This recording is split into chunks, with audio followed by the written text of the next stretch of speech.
quero te convidar nesta noite a fazer uma oração, pedindo ao Espírito Santo que fale com você, da maneira como você desejar.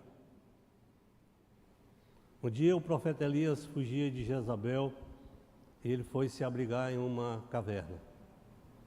Ele entrou dentro daquela caverna e, estando ali, ele foi visitado por alguns fenômenos da natureza. Fogo, terremoto, ventania. Mas Deus não estava em nenhum daqueles movimentos. E depois veio uma brisa bem suave, e Deus estava ali. E Deus então ordenou que ele saísse daquela caverna, que ali não era lugar para ele estar. Eu não sei o que se passa na sua mente hoje. Eu não sei qual foram as batalhas que você passou esta semana. Mas saia. Não fique preso. Porque o nosso campo de batalha, ele é a mente. Ele é a nossa mente. O nosso maior adversário são os nossos pensamentos. A nossa maneira de ver as coisas, de pensar. E saia dessa caverna. É por isso que eu gostaria que você orasse nesse momento. Que você fizesse uma oração, você e Deus. Você sabe orar. Não espere que os outros façam isso por você. Faça essa oração.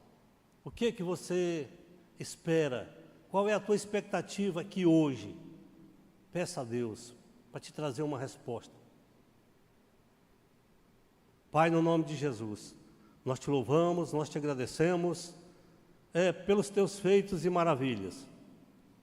Nós te louvamos, Pai, porque o Senhor é o mesmo ontem, hoje e será eternamente. Independente da nossa maneira de agir, de crer, de aceitar, de reagir, o Senhor continua sendo o mesmo Deus. E nesta noite, Pai, nós te pedimos que o Senhor nos visite com a Tua Palavra, somente com a luz da Tua Palavra, com o poder da Tua Palavra, com a manifestação do Teu Santo Espírito sobre este lugar, sobre a vida daqueles que estão aqui, Senhor. O Senhor conhece cada um de nós, sabe o que pensamos, o que almejamos, o que desejamos, o que buscamos e também conhece as nossas aflições. E que seja removido, Pai, deste lugar, todo espírito contrário ao Teu agir e à Tua vontade. Obrigado, Senhor, e continua conosco em nome de Jesus. Amém. Amém, irmãos?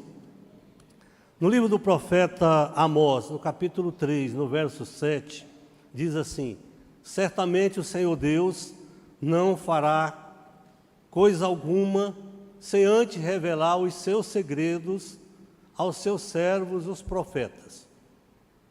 Olha só o que ele diz lá: certamente o Senhor Deus não fará coisa alguma sem antes revelar o seu segredo aos seus servos, os profetas.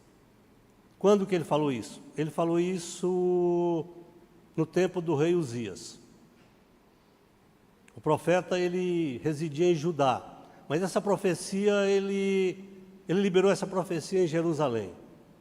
Ele saiu de Judá e foi a Jerusalém, e naquela época o rei de Jerusalém era Jeroboão, filho de Joás.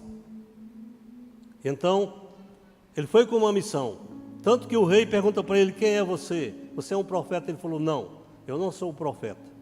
Aí em Amós 7,14 ele diz: eu sou um boieiro, eu sou um boiadeiro, eu sou um cuidador de gado, eu sou um cuidador de ovelhas, eu sou um pastor de ovelhas.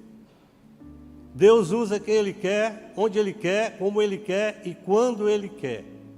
E essa palavra, Ele liberou essa palavra por volta do século 8, 7, 8, isso mais ou menos há 700 anos antes de Cristo. Por quê? Porque a palavra de Deus já vinha desde o princípio, desde o Gênesis. Ela vem trazendo revelações da vinda de Cristo. Ela vem trazendo um preparo para o povo da vinda de Jesus. Tudo se resume, o foco principal é a vinda do Messias. Se você pegar o livro de Isaías, no capítulo 53, ele começa assim: quem creu em nossa pregação? Quem deu crédito à nossa pregação? Então a palavra ela é ministrada desde o princípio. Se você pegar o Evangelho de João, no capítulo 1, as primeiras frases que vem aqui diz que no princípio era o Verbo, e o Verbo estava com Deus, e o Verbo era Deus, e tudo foi feito pela palavra, através da palavra. Isso vai exatamente confirmar o que está no livro de Gênesis. A saída do povo do Egito com Moisés, tudo com um propósito, de conduzir o povo para uma terra prometida, uma terra onde o Messias havia de se manifestar, porque Jesus não nasceu ali. Jesus é Jesus antes mesmo da fundação do templo. Ele é Jesus. Ali ele se manifestou como homem em nosso meio. Ali ele veio com o propósito de cumprir uma missão, e essa missão ela encerra na cruz. A missão natural encerra na cruz, mas a missão espiritual ela é eterna, ela não tem começo e nem fim, eterno. O que é eterno não é mensurável, não tem como registrar em dias. E assim, essa palavra ela vem para nossas vidas como um farol, como uma bússola. É como se você estivesse de repente num caminho, e naquele caminho você vai seguindo, mas lá na frente você tem uma dúvida se você vai seguir para a direita ou para a esquerda. Você está diante de uma bifurcação, e ali você não sabe se você vai para a direita ou para a esquerda. Aí Jesus, olha, eu deixei para você uma bússola. O pastor Arnaldo, ele te entregou uma bússola. Uma bússola para não te deixar sair do caminho. E se porventura sair do caminho, aquela bússola ela te traz de volta para o caminho. Qual o nome dessa bússola? Palavra, Bíblia. É a Bíblia. Então, se eu leio a Bíblia, se eu medito na Bíblia, se eu busco orientação na Bíblia, eu tenho tudo para não sair desse caminho. Eu tenho tudo para romper e prosseguir nesse caminho, por mais difícil que ele seja, por mais desafiador que ele seja. Mas eu tenho ali todos os ingredientes, toda a direção, todas as diretrizes para eu prosseguir e não me perder na minha caminhada. Porque a caminhada de um cristão, ela é uma caminhada cheia de desafios. Pode acreditar nisso. É uma caminhada cheia de desafios. Todo dia você tem que matar um leão. Você já viu esse ditado? Todo dia eu tenho que matar um leão. Mas na vida cristã também é assim. É um dia de cada vez. É um dia de cada vez. É de fé em fé. Quando a vida está muito fácil, querido.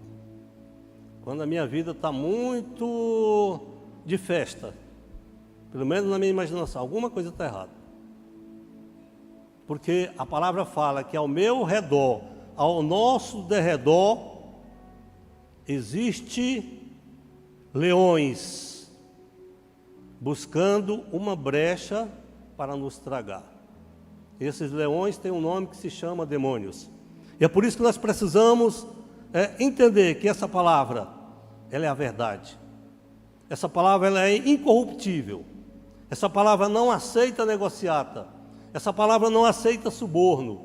Essa palavra ela não aceita mudanças. Ela não aceita ajustes.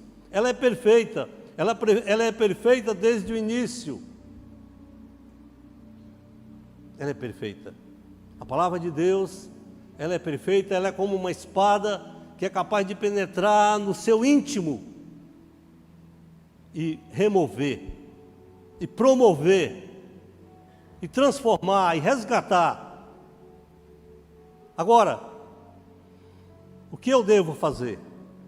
No capítulo 7 de Mateus, Jesus, ele continua, aliás, no Sermão do Monte.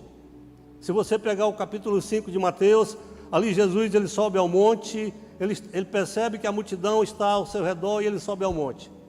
E ali ele se senta e começa a ensinar os seus discípulos. Mas a multidão não saiu de lá, porque no final desse verso aqui ele fala que a multidão se admirou de tudo quanto ele falou. E no capítulo 7, no verso 24, ele começa dizendo assim, ó: todo aquele, pois, que ouve estas minhas palavras e as pratica, se assemelha a um homem prudente, a um homem sábio, a um homem equilibrado, que edificou a sua casa sobre a rocha. Um homem que edificou a sua casa sobre a rocha. E desceu a chuva, correram rios, assopraram ventos e combateram aquela casa com ímpeto, com força, porém ela não caiu, porque estava edificada sobre a rocha. Quando a gente vai construir uma casa, geralmente a primeira etapa da casa que a gente faz, o que é? São os alicerces. Não é isso? São os alicerces? Por quê? Porque é em cima desses alicerces que nós vamos colocar as paredes. As paredes. E no meio dessas paredes nós temos o quê? Colunas. Dá para perceber aqui. Dá para perceber aqui em volta. Colunas. E para que são essas colunas? Para dar sustentação à estrutura da obra. Assim. E ele continua. E aquele que ouve estas minhas palavras e não as pratica, e não as cumpre, é comparado a um homem insensato, é comparado a um homem louco, é comparado a um homem que não tem base, que edificou a sua casa sobre a areia. E as mesmas consequências que vieram sobre a casa daquele que edificou sobre a rocha, veio também sobre a casa deste homem que edificou-a sobre a areia. A diferença não é nas paredes. A diferença está na base, na sustentação. Essa palavra ela precisa vir para a minha vida como sustentação. Eu preciso olhar para Jesus como igreja, como uma árvore. Uma árvore. E nós, como pequenos ramos que compõem essa árvore. Ele diz: eu sou a videira verdadeira, vós sois o quê? Os ramos. Os ramos.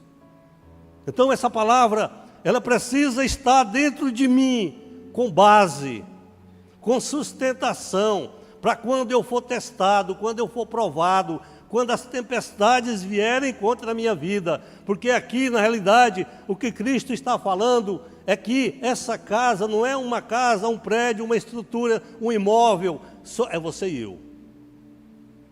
Essa casa a que ele se refere é você e eu, que estamos aqui nessa igreja, que sentamos nesses bancos, nessas cadeiras confortáveis, que ouvimos uma palavra que é revelada, uma palavra que é revelada através da palavra de Deus. É como diz o profeta Amós: o Senhor não fará coisa alguma sem antes revelar o seu segredo aos seus servos, os profetas. Eu preciso trazer essa palavra para a minha vida. Essa palavra como base, essa palavra, porque essa palavra foi o próprio Jesus que a entregou. Ele entregou aos seus discípulos no Sermão do Monte, porque se você olhar o capítulo todo, o capítulo 7 aqui, ele começa, a primeira coisa que ele fala é sobre julgamento. O capítulo 7 ele abrange vários temas, mas o primeiro é julgamento. Ele diz: não julgueis, para que não sejais julgados. E quantas vezes nós julgamos a vida de um irmão, olhamos para a vida de uma pessoa e achamos que ela é certa ou não, que ela é perfeita ou imperfeita, e ali tiramos conclusões. E esquecemos de que nós estamos no mesmo rol. Aos olhos de outros, nós estamos passando pelo mesmo juízo, pelo mesmo julgamento. Quantas vezes eu já estive em igreja E aí tinha uma mensagem tremenda, e eu vi a pessoa falar, fulano devia estar aqui. Você não já viu isso também, não? Essa palavra é para fulano. Essa palavra é para você que está aqui hoje. Aquela palavra era para quem estava lá naquele dia. É muito fácil julgar a vida dos outros. É muito fácil eu tirar conclusões da vida de pessoas, principalmente pessoas que eu não tenho convivência. Simplesmente para o meu ponto de vista, e a Bíblia não é ponto de vista. A Bíblia não aceita ponto de vista. A Bíblia é a palavra de Deus, ela é a verdade. E ele continua, no segundo tópico aqui, sobre a oração. Ore. Você quer vitória na sua vida? Não julgue, ore. Tem alguma coisa que te incomoda? Ore. Não adianta falar mal do governo, ore. Não adianta falar que está difícil, lute e ore. É oração. É oração. A tempestade vem. Os dias maus vêm. O próprio Jesus falou isso. No mundo tereis aflições, mas não temas. Ore. Ore. Você quer ser uma pessoa cheia de poder de Deus? Ore. É oração. É joelho no chão. É leitura da palavra. E ele prossegue. Em seguida ele fala sobre a porta estreita, sobre o caminho estreito. O caminho que leva à vida eterna, ele é estreitíssimo, irmãos. Ele não é largo, ele é estreito, ele não é fácil. Ele é um caminho seguro. Ele é um caminho íngreme. Se você quer ir para o céu, você vai querer descer, você tem que subir. É íngreme. Mas é um caminho seguro. É o melhor caminho. Nesse caminho não há acostamento para você retornar. O caminho de Deus, o caminho para o céu, é um caminho que cada passo que eu dou, não fica mais nada atrás. Esse caminho largo é caminho do mundo. Uma vez uma pessoa falou, mas Deus ama o mundo. Porque está lá em João 3,16, o João 3,16, ele diz que Deus amou o mundo, mas o mundo, não as coisas do mundo, ele amou as pessoas que estão no mundo. Ele quer resgatar as pessoas que estão no mundo. Mas a obra de Deus não tem compatibilidade com as coisas do mundo.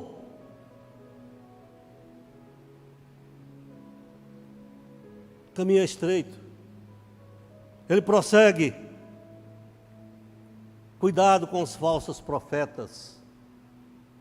Como temos falsos profetas em nossos dias. Como temos mensagens bonitas sendo divulgadas hoje. Queridos, hoje, infelizmente, há igrejas que esse objeto aqui, que nós chamamos de púlpito, que na realidade ele é um púlpito onde é pregada a palavra de Deus, ele não é mais púlpito, ele é um palanque. As pessoas tratam de vários assuntos, menos do interesse da vida de Jesus Cristo. Muitos lugares já não tem mais altar, é palco, onde as pessoas se apresentam, recebem aplausos, sobem nesses lugares para serem aplaudidos, mas não tem nenhum compromisso com a palavra de Deus.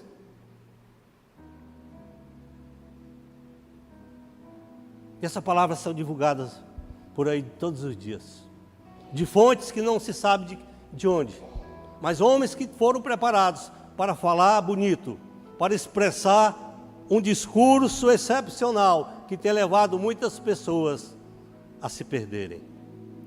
E sabe por quê? Porque não conhecem a palavra de Deus, porque não tem compromisso com a palavra de Deus, não tem compromisso com a obra de Deus, simplesmente são frequentadores. Eu te pergunto, onde nós nos encaixamos nesse contexto? Onde você e eu porque eu me refiro a mim também, porque eu estou no mesmo rol. Porque se eu não cumprir o que Jesus determinou, o que Jesus me mostrou, eu estou sujeito a chegar no final da minha jornada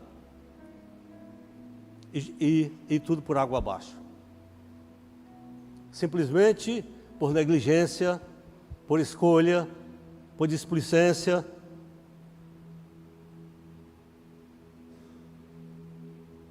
Igreja, que tempo que nós vivemos? Você já parou para pensar no que tem acontecido? Você já parou para pensar nas profecias de Mateus 24, de Apocalipse? Você já leu? Não é para ter medo. Não é para ter medo. É para que eu tenha consciência.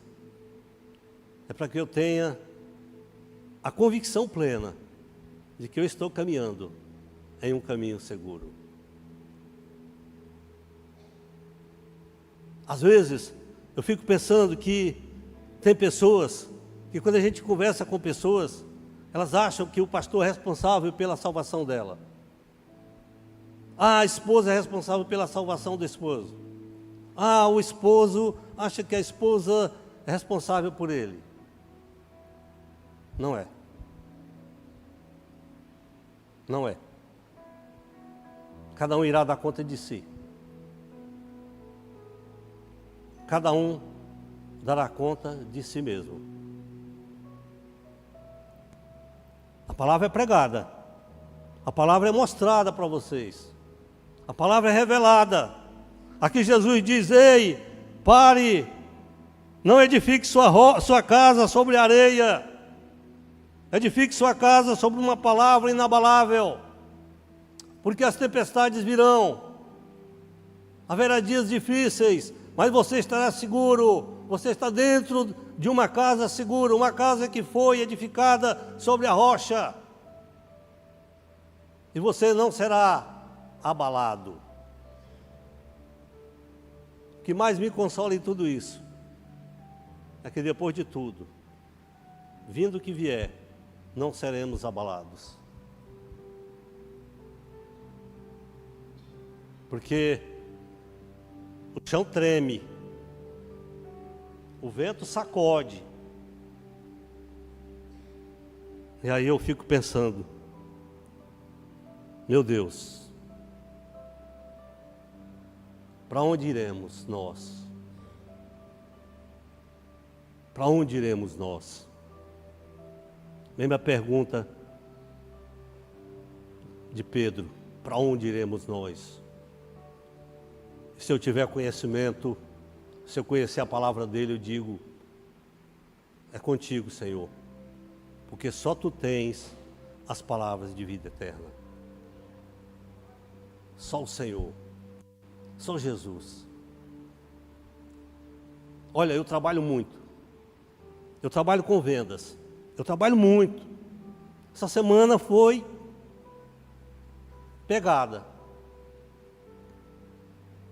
Essa palavra é tão valiosa que se dependesse de mim eu ia te vender ela, eu não ia te dar não. Ela é tão valiosa que eu ia te vender. Você quer me comprar essa palavra? Eu te vendo, está aqui. Por quê? Porque ela vale mais do que tudo que você possui. Ela vale mais do que tua casa, vale mais do que teus carros, do que tua fazenda, do que tua loja, do que tuas indústrias, do que o teu banco. Essa palavra vale mais porque essa palavra é eterna. As coisas que tu tens são temporais. Essa palavra é atemporal. Mas o que Jesus falou? De graça recebeste, de graça dai. E aí tirar um dízimo ainda é uma dificuldade muito grande. Não dá para entender, irmão. Sinceramente, não dá para entender. Um cristão questionar um investimento na obra de Deus.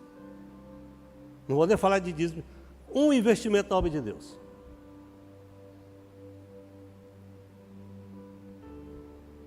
Mas isso aí está fora do contexto. Só para...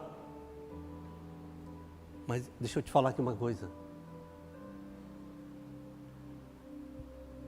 Quando Jesus entregou essa palavra, Ele entregou para os seus discípulos, mas a multidão estava em volta. A multidão estava em volta. Se você olhar no último verso, olha só. E aconteceu que concluindo Jesus esse discurso, a multidão se admirou da sua doutrina, tá? Porque os ensinava como tendo autoridade e não como os escribas. A multidão se admirou. Mas eu quero te perguntar, essa palavra de Deus, a Bíblia, ela te causa admiração? Ou te causa outro sentimento?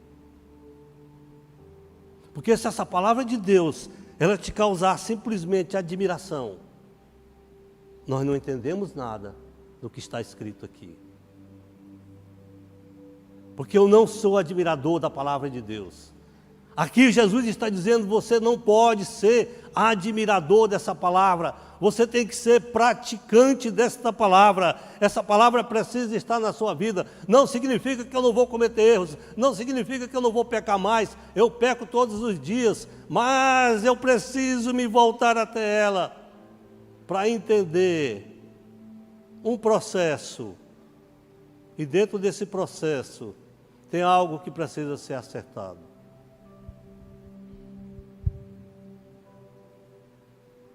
Olha, essa semana eu estava dentro de uma loja e eu conversando com o dono da loja, ele perguntou para mim, você é evangélico? Eu falei, não, senhor. O senhor é católico? Eu, não, senhor. O senhor é espírita? Eu, não, senhor. Ué, o senhor é o que então? Eu falei, eu sou cristão. Sou crente. Ah, mas crente é evangélico. Eu falei, não. Crente, essa palavra evangélico, quando eu era criança eu não conhecia ela. Eu conhecia protestante e crente. Eram duas palavras que eu conhecia. Evangélico foi um termo que surgiu da década de 80 para cá. Na época que o apóstolo Ronaldo se converteu, de lá para cá foi evangélico. Mas já foi lá na década de 80. Porque não existia isso.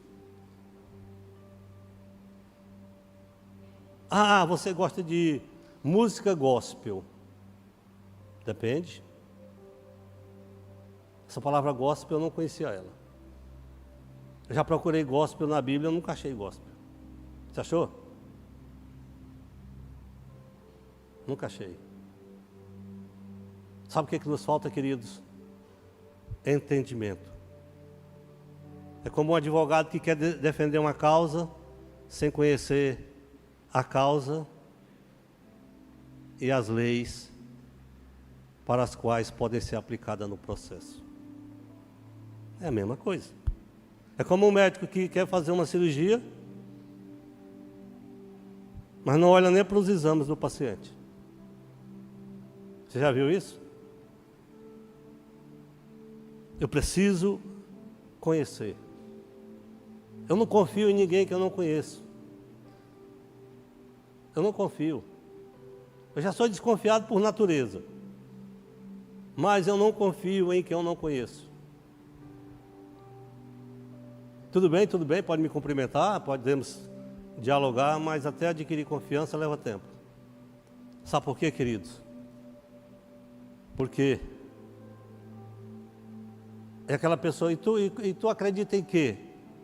Para mim é Jesus Cristo. Só Jesus Cristo.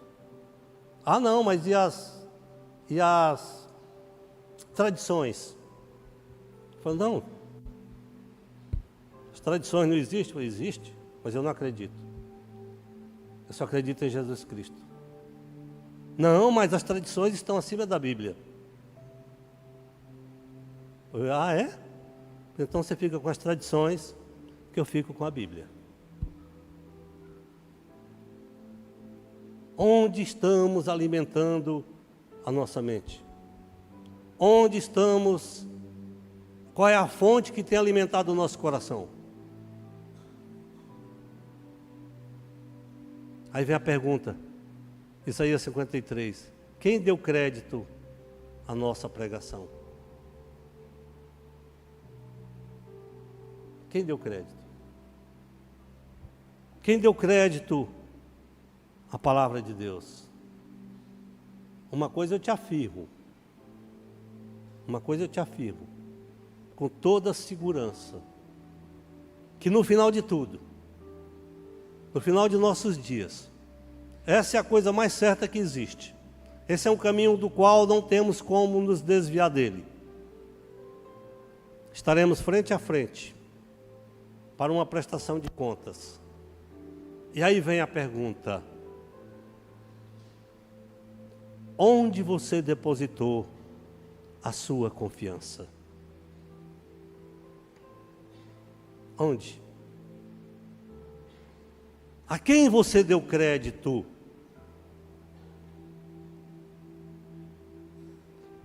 Vai passar vários pregadores aqui, querido. Vão passar muitos pregadores aqui, pregadores bons, que vão trazer uma palavra reveladora. Mas vamos passar. Mas essa aqui não passa. Independente de quem esteja aqui, ela será um diferencial na tua vida e na minha vida. Crendo ou não?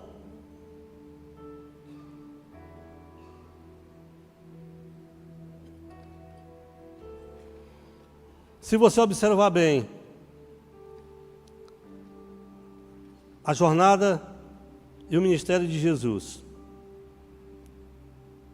sempre foi de coisas extraordinárias, mas coisas simples. Coisas simples. Eu nunca vi Jesus viajando de uma região para outra de carruagem. Vocês já viram a Bíblia? Aí Jesus pegou uma carruagem de Jerusalém para outra região. Não. Ele ia a pé. Quando não era de barco, era a pé. Você já pensou nisso? Quando Jesus passa por Samaria e encontra com a mulher samaritana, ele foi aqui a pé. Pé. Jesus gostava de pessoas. Jesus gostava de visitar os lugares. E Jesus não passava em determinados lugares por acaso. Se você pegar o texto lá de João, no capítulo de João, no Evangelho de João, no capítulo 3 ali 3 ou 4, quando Jesus sai para cumprir uma missão, a palavra fala, e era conveniente que ele passasse por Samaria. E os discípulos falaram, mas Senhor, a rota não é essa. A rota para Taquaral é para cá. Por que o Senhor vai para cá? Sabe por quê, queridos? Porque você e eu não estávamos no plano de salvação. O plano era para os judeus. Ele veio para os seus. E os seus o recusaram. Ele deu o direito de todo aquele que crê nele. Crê. Essa palavra crê, ela tem um conjunto de valores ao seu lado. A palavra crê. Aquele que pegar a minha palavra e crer, que obedecer, que andar nos meus caminhos, eu lhes darei o direito de se tornarem filhos de Deus.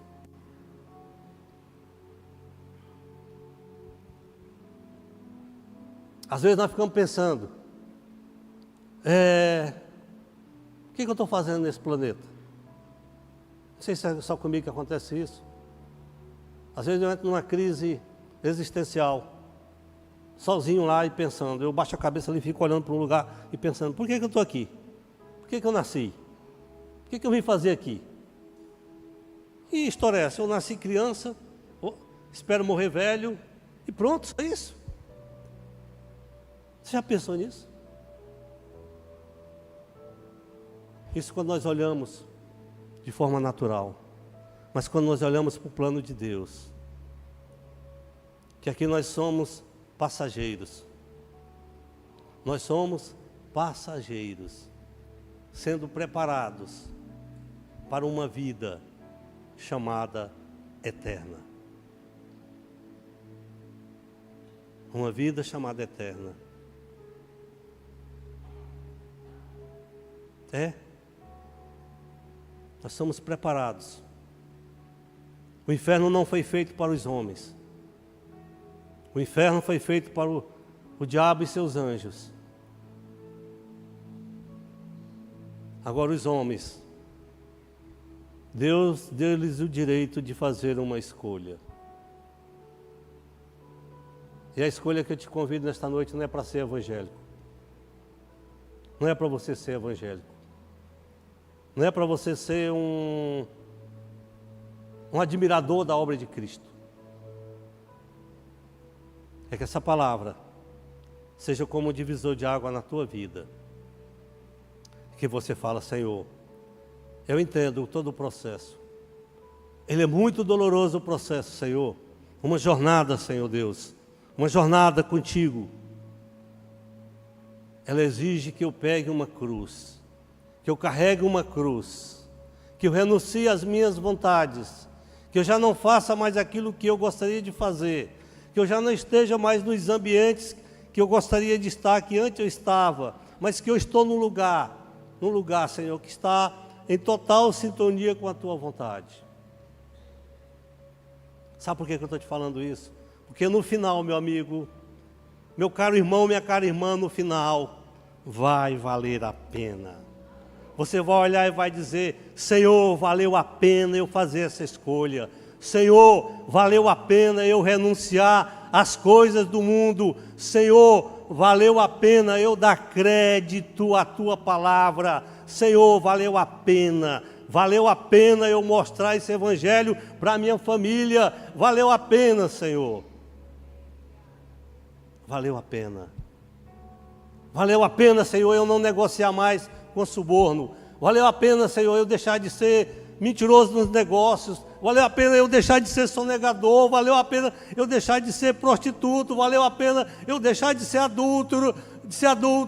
Valeu a pena eu deixar de ser ladrão. Valeu a pena, Senhor, valeu a pena, porque há um peso, Senhor Deus, na cruz, e não existe glória maior do que o homem passar pela cruz.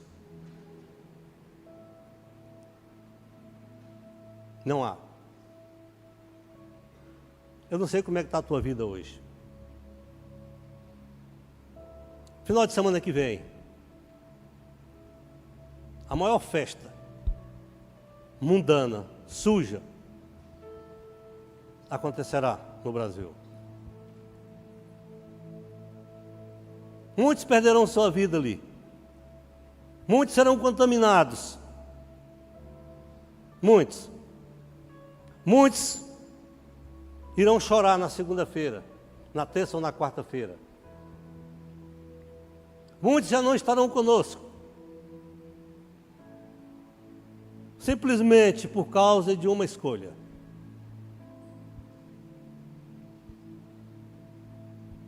Edifique a tua vida sobre a rocha.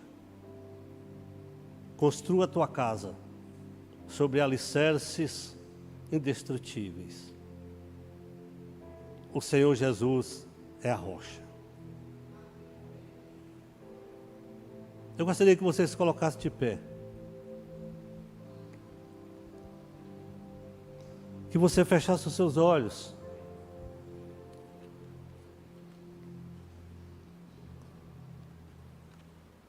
E fizesse uma introspecção.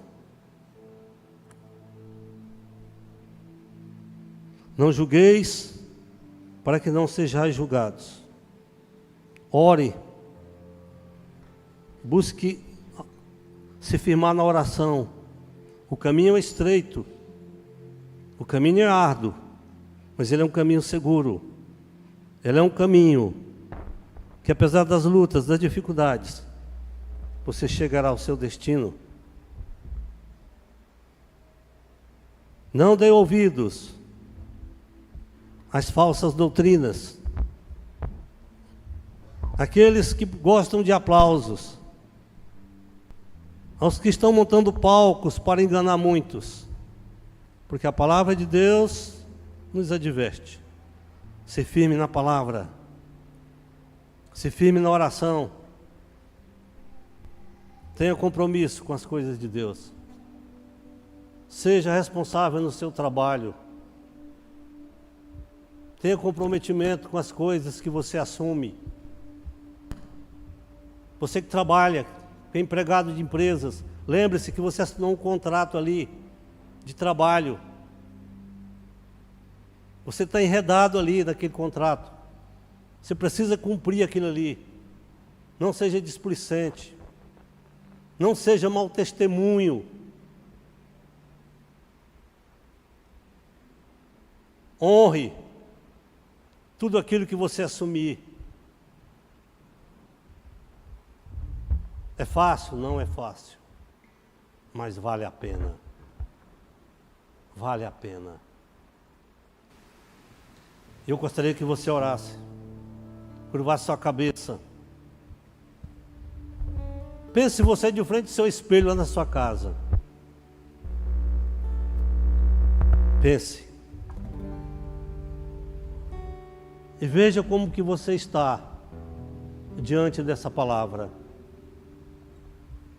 Todo aquele, pois, que ouve essas minhas palavras e as pratica é comparado ao homem prudente que edificou a sua casa sobre a rocha, e vieram os ventos, as tempestades, e deram com ímpeto contra aquela casa, mas por ter sido edificada sobre a rocha, ela não foi destruída, ela não foi abalada. Porque essa casa é templo e morada do Espírito Santo, é você e eu. E a rocha é Jesus. Eu quero te dizer nesta noite que o que você precisa é somente de Jesus. Você precisa buscar um relacionamento íntimo com Jesus. Buscar conhecer cada vez mais Jesus.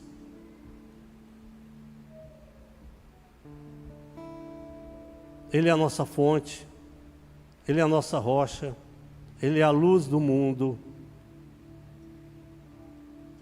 Senhor, em nome de Jesus. Senhor, no final, todos nós vamos gritar que vai valer a pena. Valer a pena, Senhor Deus. Valer a pena, Senhor, crer, obedecer, ser diferente. Muitas coisas se tornam diferentes. Já não temos mais compatibilidade com os ambientes que antes frequentávamos. Já não temos mais sintonia com o que fazia parte do nosso convívio, Senhor. Muitas coisas, ó Deus, que eram prioridades em nossas vidas, já não são mais. Porque nós sabemos, ó Pai, que o Teu caminho é a verdade e a vida. Ó Senhor, Tu conheces a vida de cada um que se encontra neste lugar, nesta noite. O Senhor conhece o seu pensar, o seu agir, o seu falar. Ó Pai, em nome de Jesus, que o Senhor possa visitar cada um nesta noite, Senhor. Que possamos sair daqui convictos, Pai, de que o Senhor é mais do que suficiente em nossas vidas. De que o Senhor é a causa de estarmos aqui. E que não há outro caminho, Senhor. Nos guarde, Senhor Deus, visita cada família, cada pai, cada mãe,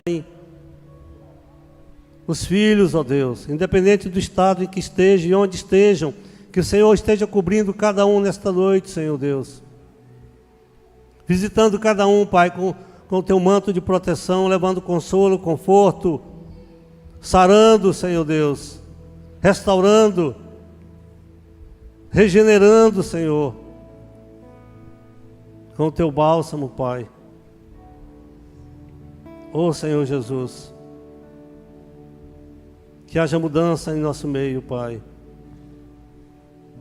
Que possamos nos entregar totalmente a Ti, Senhor, sem reservas. Não há nada que possamos ocultar de Ti, Senhor. E à medida que nós aproximamos de Ti, ó Deus, nos expomos e que sejamos limpos, ó Deus. Muito obrigado, Pai, por a vida de cada um que se encontra neste lugar. Guarda cada um, meu Deus. Livra das ciladas do mal, meu Pai. Ó Deus, em nome de Jesus. Em nome de Jesus.